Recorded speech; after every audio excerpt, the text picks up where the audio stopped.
ଜେଜେମା ମୁଁ ଟିଉସନ ଯାଉଛି। ହଉ ଦୁଃଖ ତୁ ଯା, ତୁ ଦେଖିକି ଯିବୁ।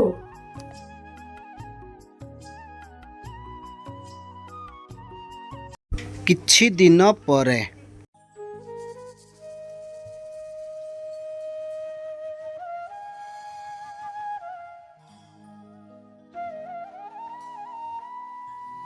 ଏଇ ଏଠି କଣ ବସିଛ? ଅଫିସରୁ କେତେବେଳେ ଆସିଲଣି କି? ଜଷ୍ଟ ଏବେ ଆସିକି ପହଞ୍ଚିଲି। ଅଫିସରୁ ତ ଆସିଲଣି, ଏ ଦାଣ୍ଡ ଦୁଆରେ କାହିଁ ବସିଛ? ଘରକୁ ଚାଲୁନା। କଣ ହେଇଛି କି ତୁମର? ମୋର ଆଜି ଚାକିରି ପଳେଇଲା, ମୁଁ ଆଉ ଚାକିରି କାଲିଠୁ ଯାଇପାରିବିନି। କିଛି ମାସ ପରେ ଏଇଠି ବସିଛ, ପନିପରିବା କିଛି ଘରେ ନାହିଁ, ସଉଦା ବି କିଛି ନାହିଁ। କୋଉଠୁ କଣ ଦେଖିକି ଆଣିଲନି? ଯାହା ପଇସା ଥିଲା ସବୁ ତ ଖର୍ଚ୍ଚ ହେଇଗଲାଣି, ଆଉ କରଜ ବି ବହୁତ ବଢିଗଲାଣି। କଣ କରିମି ଏବେ? କୋଉଠୁ ପଇସା ଆଣିବି? କେତେ ଲୋକଙ୍କୁ ତ ଧାର କରିକି ଆଣିବି ମୁଁ। ହଁ, ତୁମେ ଯୋଉଟା କହୁଛ ଠିକ କଥା କହୁଛ, କିନ୍ତୁ ମୁଁ ତ କେତେ ଲୋକଙ୍କ ପାଖରୁ ଧାର କରିକି ପଇସା ଆଣିଲିଣି। ମୋର ଏବେ ଖରାପ ସମୟ ଚାଲିଛି, ଦିନେ ନା ଦିନେ ଭଲ ସମୟ ବି ଆସିବ। ପୁଅର 2 ମାସ ହେଲା ଟିଉସନ ପଇସା ଦିଆ ହେଇନି।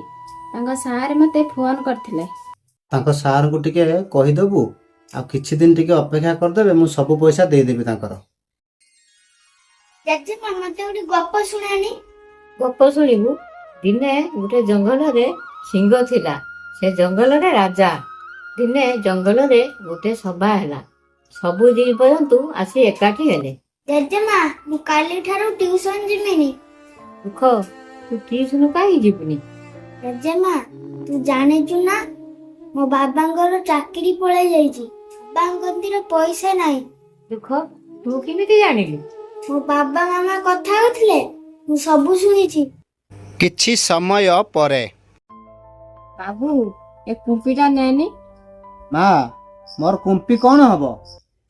ଏଥିରେ ବହୁତ ପଇସା ଅଛି, ତୁ ନେଇଯା, ତୋ କାମରେ ଲଗେଇବୁ।